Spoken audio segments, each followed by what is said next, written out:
condos or apartments in the surrounding areas around a downtown facility. It's happening in many cities across the U.S., whether it's Hartford, Connecticut, Kokomo, Indiana, Lansing, Michigan, Bowling Green, Kentucky. It's a very popular trend, and our hope would be that this type of event center, while it would be a great entertainment center for families to come and enjoy a variety of different events, but it could also be something that was first in development.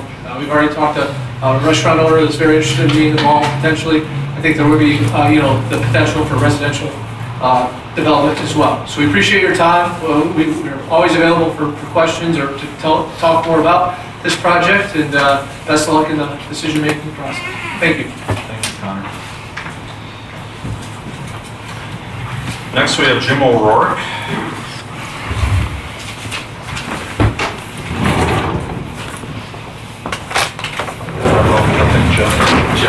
Okay, truthful with yourselves. Jeff Giovanni. Okay. You had address or anything? Do we need no addresses? No, okay, all right. And go ahead, Jim. And Jim O'Rourke, Realtors and History Buffs. Hold the microphone a little toward you. Jeff Giovanni and Jim O'Rourke. Okay. We're Realtors and History Buffs. Okay. We've been working on locating the old Fort Howard buildings to create a destination for tourism.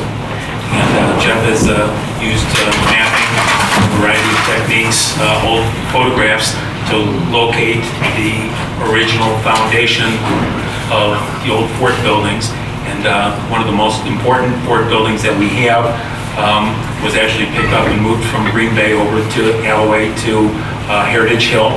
And that has just spent a couple $1 million being restored.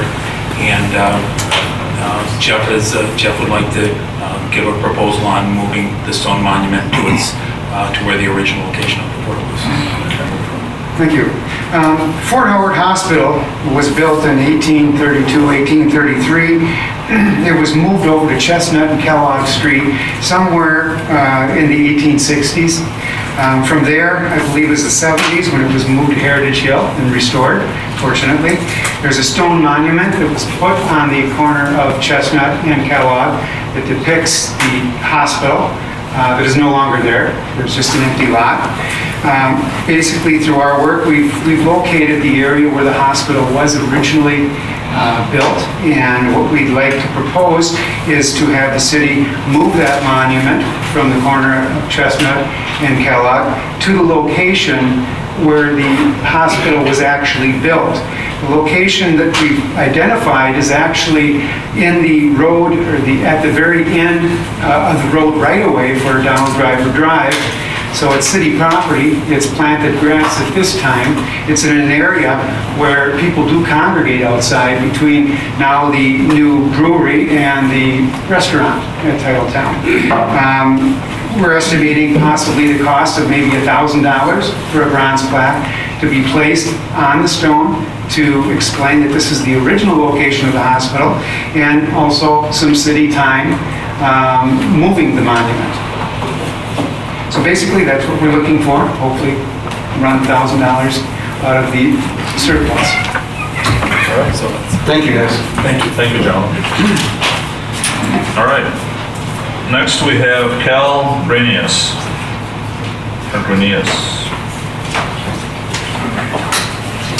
Good evening. Hi there. Well, I don't know how we ended up with this surplus, but it's here, and I guess we can't give it to the people who we rightly deserve it. That's the people that paid the extra 0.5% sales tax. But that being the case, I guess I propose that some of the money be used to rehabilitate the beach at the Bay Beach Amusement Park. I think that most of the people, especially the ones with grandchildren, agree that that's one of the most popular places in the city. And bringing the beach back there would have a very positive impact to the city of Green Bay. I mean, I think most cities would be ecstatic to know that they have a potential for a mile-long beach right in the city limits, a mile from downtown, and yet we have that and we're not utilizing it. people that have never been there, I'm sure, are greatly disappointed when they go to Bay Beach and see a dike made up of broken up sidewalks and a beach that's overgrown with weeds. And that's what I'm proposing, I guess. And I think the mayor was in favor of that, and I haven't heard anybody mention it lately as one of the purposes for this money. But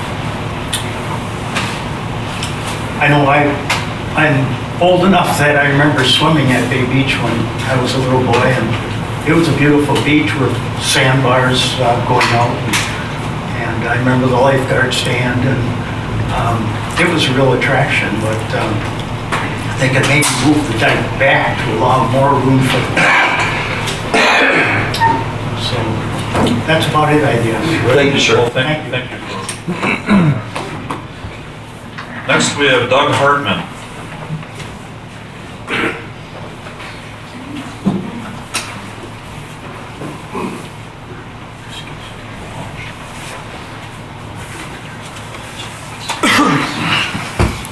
I'm Susan Garrett. I'm the Executive Director at Green Bay Botanical Garden, and I'm going to speak on our behalf tonight. We do have, we didn't bring packets the last time we were here, so we've got some more detailed information for you tonight.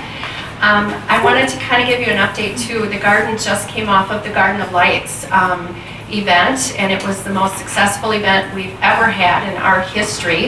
In fact, 3 of the last 4 years we've broken records of attendance at that event. So this year we had over 66,000 visitors come for our Garden of Lights event. It certainly speaks to the value and the impact that the garden has on the community. And we would hope that you would favorably consider our Grand Garden project, which we will, we have hired now an architect. We are beginning the planning stages for that project. And favorable consideration, I'm also prepared today to ask for a sum of money. In talking with a number of people on the council and the mayor, $250,000 to $300,000 would be a significant statement by the city as to the value that the garden holds in the community. Our goal is $4 million. We have had some initial conversations. We believe that our fundraising goal is very achievable. Our last capital campaign, we had a goal of $3.2 million. We raised $3.6. We've proven ourselves as an entity that is sustainable. We have over 450 volunteers who help toward the sustainability of the garden each year, and many of them are residents of the city of Green Bay.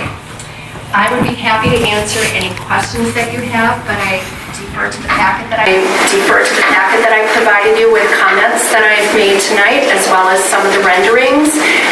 The full economic impact study that St. Norbert College did for us, which again shows that the garden returns about $6 million a year in an economic impact to the community, as well as 83 jobs. So happy to answer questions. Yeah, we'll be able to answer them or ask you questions after. Okay, Yeah. great. Thank you for the opportunity this evening. Thank you. Thank you. Next, we have Susan Garrett. That was me. Well, that was you. Oh, look at that. Have to come back. Well, there you go. Come on. All right, Joshua Schwalbe.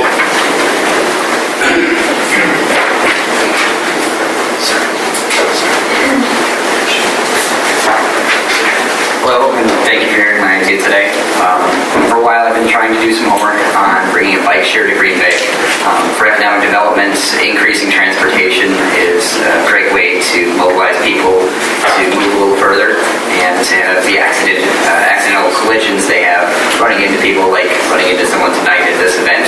So I believe with just a few estimates, about a 5 or 10% slice of the excess tax could possibly be doubled or tripled if it's coupled with a couple of the state grants through the DOT or some local funders. So my idea is to take, like I said, 5 to 10% of the surplus tax and put it towards a bike share for capital investments and possibly 2 to 3 years of operating costs to get jump started. This is also a catalyst type project that could be expanded later on if it's a success, but I believe that some bikes downtown would be a healthy and great way to use some of this excess tax money. I'll be available later on if you have any questions, but in short, I think that's my best idea. Thank you. Thank you. Okay, next we have Joshua Lardnoy.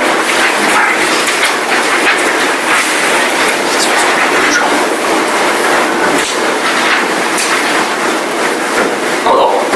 My name is Josh Larnois. I'm a semi-professional local skateboarder. And my proposal is to take some of the money to maintain and upgrade the local Duane skate park. In the last few years, we've raised $20,000 on our own, and that was in the rain, in an outdoor event in the last 3 years. So in the rain, we raised that much money. A lot of people really care about it. Skateboarding and other activities like skateboarding, such as BMX, rollerblading, they're rapidly growing in the United States. Over 14 million kids are doing it, and there's only going to be more. Skate parks provide physical activity for kids that aren't interested in team sports, the traditional team sports, and they provide a safe place, keeps kids off the streets, not doing drugs, other things kids could be doing nowadays.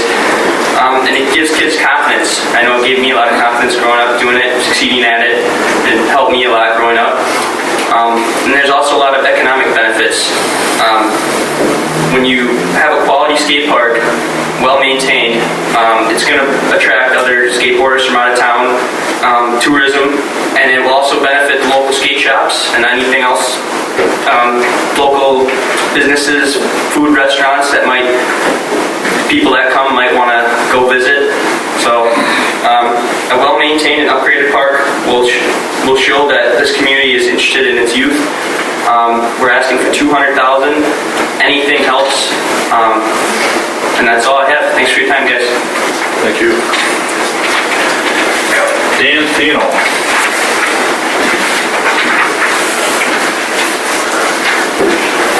Thank you, Mr. President, Mr. Vice President, and members of the council. I appreciate the opportunity to appear tonight. There's really good news and bad news here.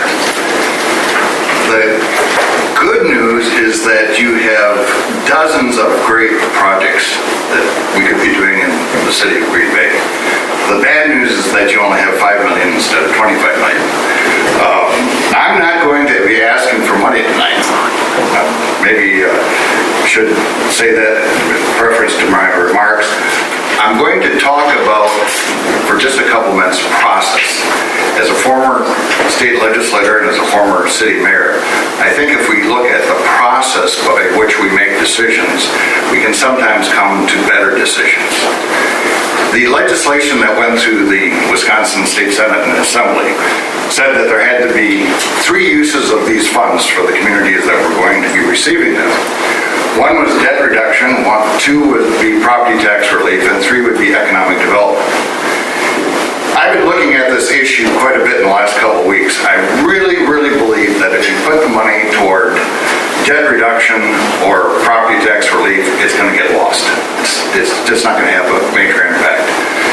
So if we go to the third leg of economic development, how do we determine those projects that are deserving of some of the funding? I'm going to be passing out some recommendations to you and some of the other members of the council that are in the audience. I think the most plausible use of the funds is for economic development that will have a lasting impact on the community. Investing in economic development projects that could leverage additional funding and additional investments in the Green Bay should have priority. However, there should be criteria used in selecting those economic development projects. I would recommend the following, and again, I'll be passing this out in written form. First of all, that there be projects funded that have a long-term economic impact on Green Bay. We don't want to use a shotgun approach and do all kinds of projects and have nothing left over at the end of the year or nothing to show 4 or 5 years from now. Secondly, I think the council would be wise to look at projects that can leverage other financial contributions to the community. If there's a project out there or a series of projects that in fact can bring other money into investments in the community, those should receive priority. Thirdly, I would recommend that the projects that are selected can be implemented within a 2-year period. We We don't want to have these projects drag on forever. Fourthly, we should take a look at projects that increase revenue to the city or that have a minimal impact on the Green Bay city budget. And finally, I would recommend that the council take a look at projects that benefit the entire community, not just a neighborhood or not just an area of the community. I've got a 120-pound yellow lab at home that I'd love to have a dog running park on the east side of Green Bay where I live and where my neighborhood is. But that's probably not going to be used by people on the west side. So I think you got to take a look at projects that are a benefit to the entire community. And again, I think if we look at process and we take into consideration those type of projects that might come within some of these criteria that I'm recommending, I think that the decision for the Green Bay City Council will be easier, and that I think the decision that you do make will be a wiser one. Thank you very much. Thank you, Dan. Thank you.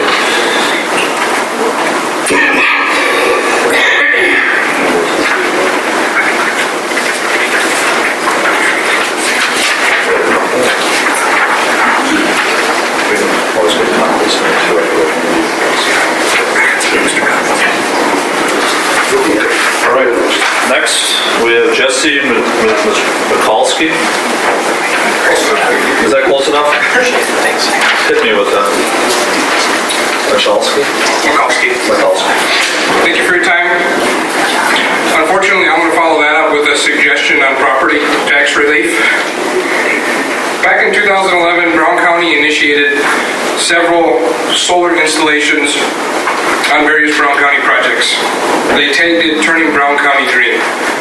I would love to see an opportunity where we can put the green in the city of Green Bay. One of my suggestions would be to take a small amount of that money, $240,000, and implement it in the form of a residential property tax rebate for residential customers in the city of Green Bay to install solar PV systems and get that rebate. It would match what the state of Wisconsin has from Focus on Energy for a rebate for those customers. It would greatly benefit any customer who's explored solar PV as an option and really get the return on investment down to a point where it's economical for most homeowners. Another idea would be to offer up maybe $500,000 in the form of a grant-based program, again, probably in the form of a property tax relief for local nonprofit organizations. We've explored solar installations for several local nonprofit organizations. Without them being able to take advantage of a 30% federal tax credit, it becomes very financially hard for them to move forward with a solar project. Organizations like the New Community Shelter, Boys and Girls Club, YMCA, the YWCA, many local churches would really strive to reduce their recurring monthly expenses on their utility bill. Solar is one of the great options in order to reduce their recurring monthly expenses. It's just cost prohibitive for them without the benefit of a 30% tax credit. $500,000 would go a long way, whether it's $10,000, $50,000 grants or $500,000, $100,000 grants, to allow nonprofits in the city to implement a solar PV system to reduce their monthly expenses so that they don't have to ask for so much in donations. Maybe they can take some capital expenses and put it towards other projects that they maybe wanted to do for some time. Those are some of my ideas. I've got a few more, but with limited time, those are the two that I think would be the most popular. Thank you. Thank you, Jesse. I want to say Oren Sandberg.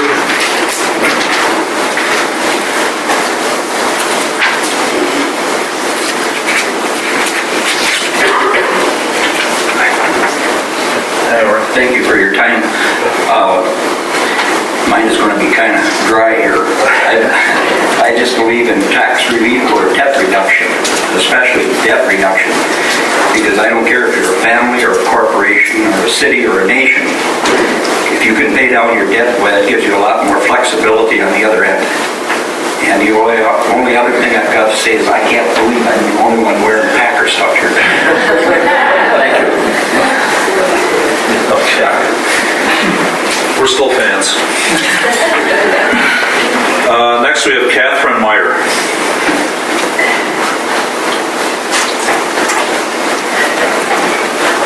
Good evening, sirs. Hello, Catherine. Thank you for coming and taking time from your dinner hour tonight. I was not able to come the last time, and I'm here, and I'm hearing so many marvelous ideas. You've got a bucket full of things to look at, and I'd like to present an idea, and if it has already been given to you, you may stop me in my tracks right away. I'm not here to represent anybody other than my brain that keeps me awake at night. And I'd like to say that everybody who is a taxpayer, who is a homeowner in the city of Green Bay, has something or something to say about this, because they all paid taxes into this. And we remember how difficult it was to get this passed. I'm old enough to remember it quite well. And I would like to say that maybe you might want to consider turning this back to all the neighborhood associations, since we have them throughout the whole city and they're really marvelous organizations. And the idea that the man presented about the criteria being economic development, you could take this back to each of the associations, and the one criteria they would have to give is that it has to be something that can be considered economic development in your area. And just think how many taxpayers in the city of Green Bay would feel like they are part of this city and they are part of what happened with those taxes. So I leave you with that suggestion, and I thank you for the opportunity to talk to you. Good evening. Thank you, Catherine. Thank you. Next, we have Tim Wade.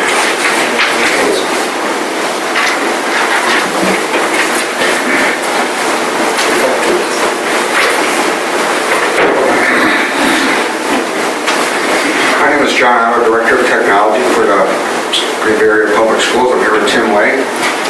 My name is Tim Way. I'm a Network Administrator at NWTC Technical College. And I'm Diane Dersch, Chief Technology and Information Officer for Green Bay Area Public Schools. I'm here as Director of Technology for Green Bay Area Public Schools. In addition, I'm here as a citizen of Green Bay. I'd like to talk in support of investing this money into IT infrastructure. As a new resident of Green Bay, I'm learning about what has made Green Bay a great city. Of course, it started with the natural waterway, natural highway, which is the Fox River. And a century ago, as I learned the history of Green Bay, I know our roads were made of mud and wood. And the forefathers of our city made that bold and big investment and paved our roads. Half a century ago, a big and bold investment was made in our interstate systems. We all know the next superhighway is not concrete, it's fiber optic cable. So what, if we were to invest in that, what does that bring? Three of us were recently in the Chippewa Valley, where they have been investing in fiber optic cable for more than a decade. And what did they get from that? They got better communications for fire, police, ambulances, and increased safety for all the residents. They got better communications for libraries, counties, cities, schools, and colleges. And now they're able to connect in ways that cannot be done without optics and at a reduced cost. They connected to healthcare, airport, and other businesses to provide modern level of communications and services. And most importantly, they've been able to attract new and high-tech businesses that need a high-speed connectivity to the internet that cannot be done without fiber optic infrastructure.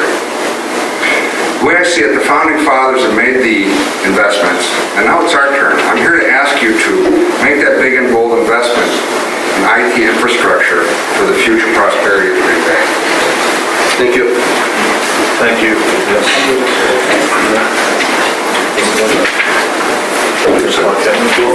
Okay, next we have Scott Kofarnis.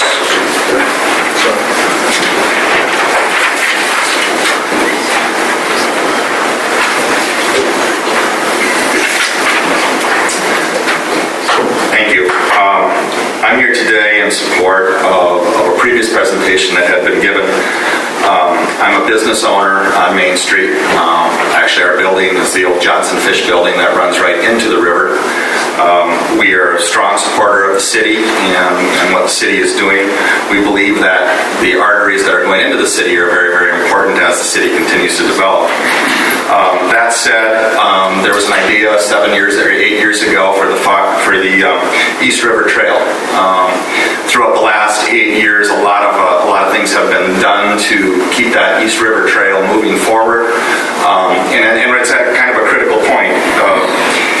There's been a lot of businesses purchased. I think you've already been given that information, but as a business owner in that district, we want to see that continue to grow. We believe that the East River Trail and what it provides, not only from sustaining the environment, the recreational uses that it will have, will also help attract young professionals.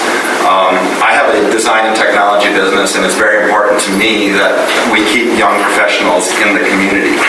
And they're looking for these types of things. And to one of the prior speakers here, it's also something that's going to be here for a long time to come.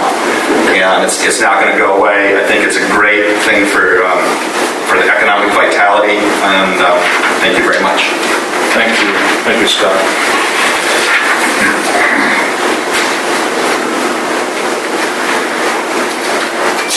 Okay, Diane, you already spoke. That was you, right? Well, yeah, I have some You have something else? pieces as Okay. well. Is that all Okay, right? come on up, Diane Dorsch. Thank you. Diane Dersch, you've heard from me already, kind of.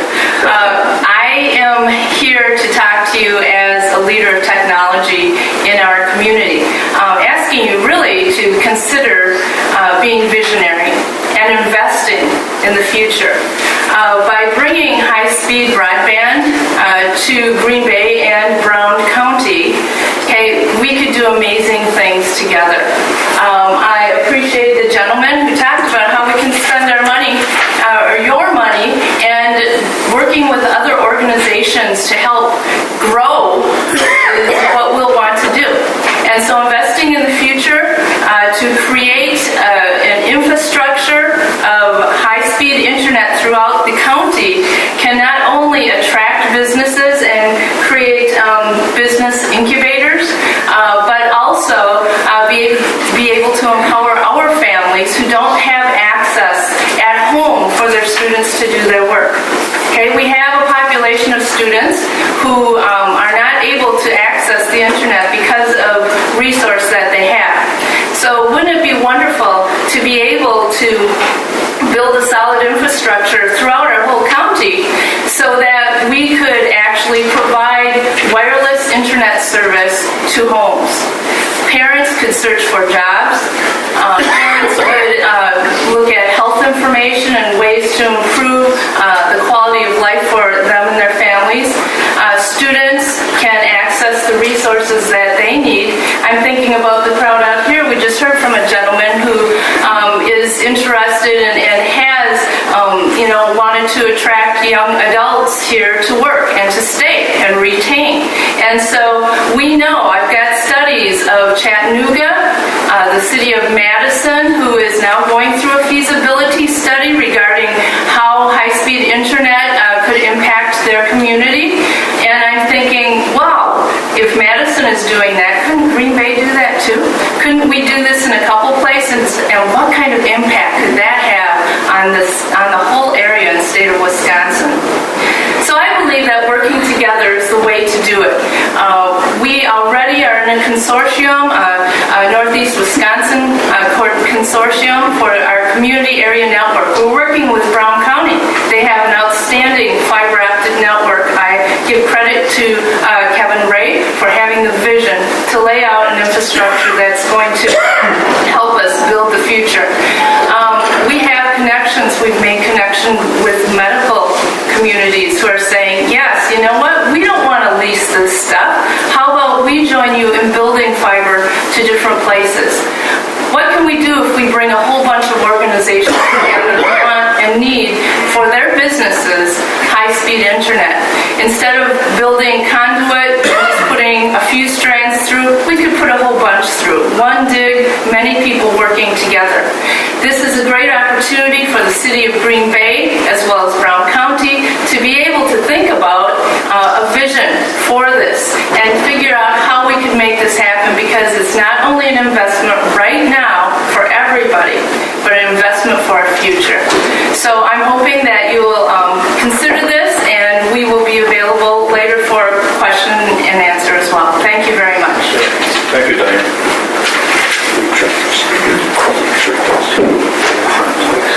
Next, we have Rich Carlstead.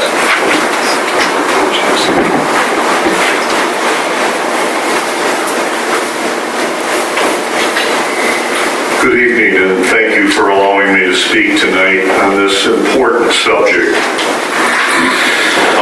There are a lot of ways to spend money, as you noticed tonight, with the suggestions that are being made, whether it could be flowers and roundabouts or new baseball parks. So you have an obligation that's on your shoulders. I'm sure many of you are getting friends and relatives that are telling you what to do with the money, so you have a lot of obligation to them. And I know you don't want to get into a hot spot with your relatives and friends, but let's not forget where the money came from. All right? Like many of you, I've bought 2 cars in the last 15 years. And I understand what the tax meant as an additional cost on my purchases. And we have those issues.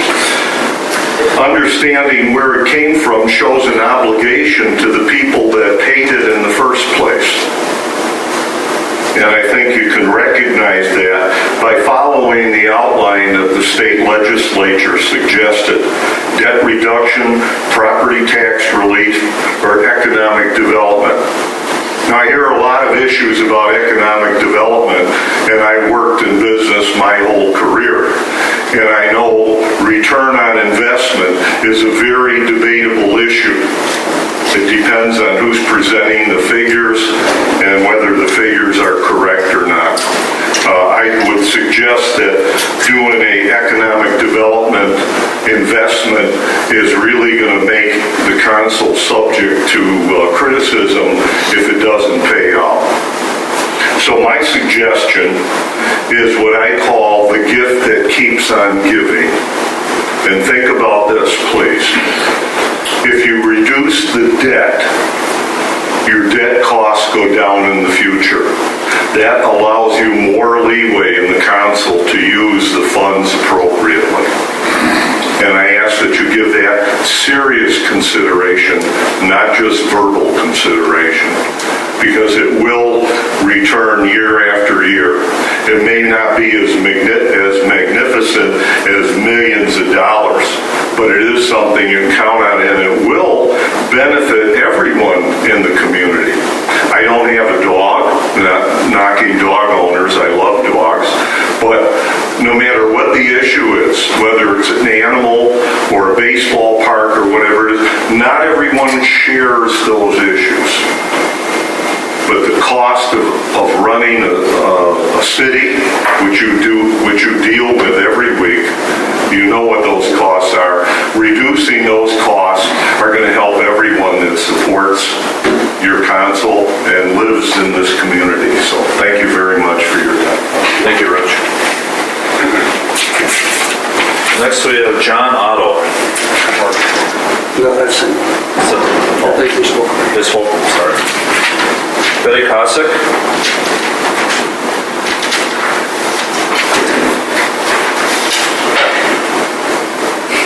Hello. Hello.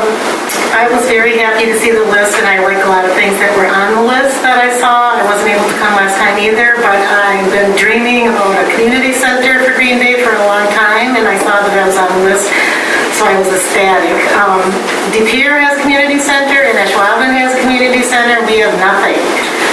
One of the reasons that I'm concerned about this is that we have a lot of citizen advocacy groups and activist groups around, and they're becoming more popular now around the state and in Green Bay, and I've been working with a couple for a couple of years now, different ones, and it's very difficult to find meeting space. One of the problems is that the library meeting space is fine, but it's limited.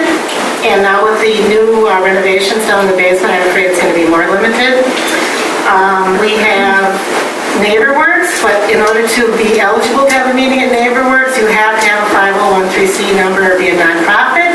And I don't see any reason why a Citizens Action Group has to be a 501(c) or nonprofit. It's for just grassroots. We don't need to file those papers. And I think that we should have rights to meet if we're doing citizen advocacy work. So I think if their citizens are willing to work for free, that's a good idea to give them space. Another problem is workspace. If you have a project that your group wants to do that's going to take a few hours and you need space, we don't have workspace. So one idea would be for if the Larson Green people that are redoing Larson Green would be willing to put up some money for a community center, and maybe some of this tax money could be matched and do something with them. So that might be one idea that you can float. Thank you. Okay, thank you, Betty.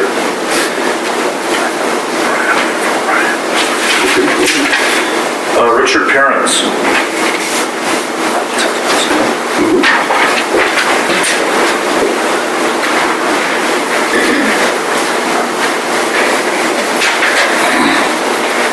Committee members, thank you for the opportunity.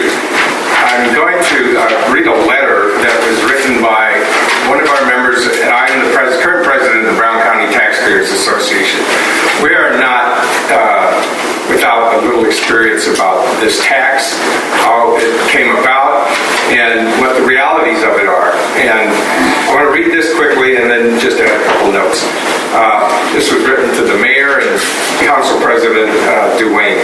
This is meant to weigh in on the discussion for the uses of what is called, quote, excess revenue from the Packer Stadium's tax. I think, in quotes, overtaxation might be a more accurate descriptor. If I'm overcharged at the department store and bring it to their attention, they don't go back to the store. They don't tell me to go back to the store and pick out some more things that I did not choose to buy in the first place to make up for the difference. The store gives me my money back. The voters passed the sales tax referendum for a specific purpose. Once those financial obligations were met, the tax was to end, which it did. As it was difficult to hit a moving target, too much of the tax was collected, and I think that was just basic prudence on the part of the committee that was charged with that. The overage was not the stadium district's money, so they rightfully tried to return it to the taxpayers via payments to the Brown County and the municipalities. The citizens were in essence overcharged and the money should be returned. The most efficient way to return that money is either through a reduction in future levies or via debt reduction, which also provides, as earlier it said, levy flexibility. The city and council have done a commendable job controlling spending and taxes, city especially this last year, while keeping City Green Bay moving forward. Some of the projects coming before you now and others like them I brought to you at budget time. They may be good projects with passionate supporters, but they did not make the cut.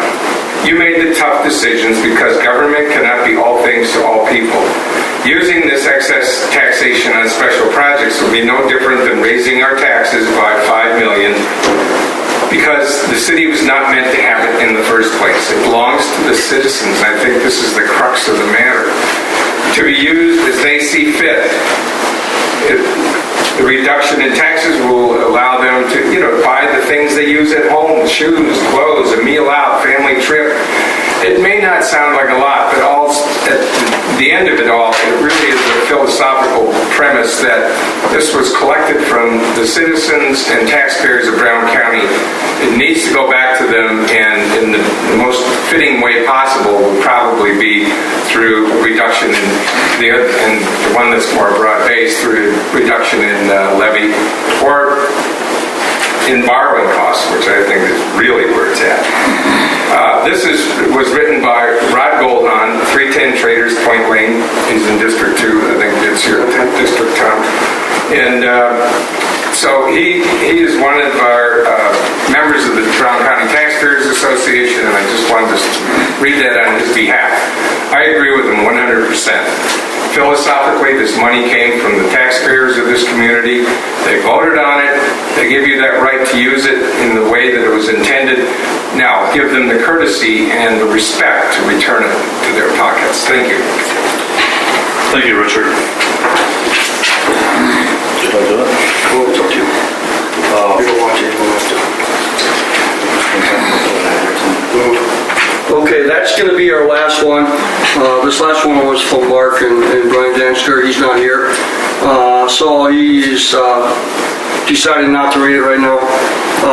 So that concludes our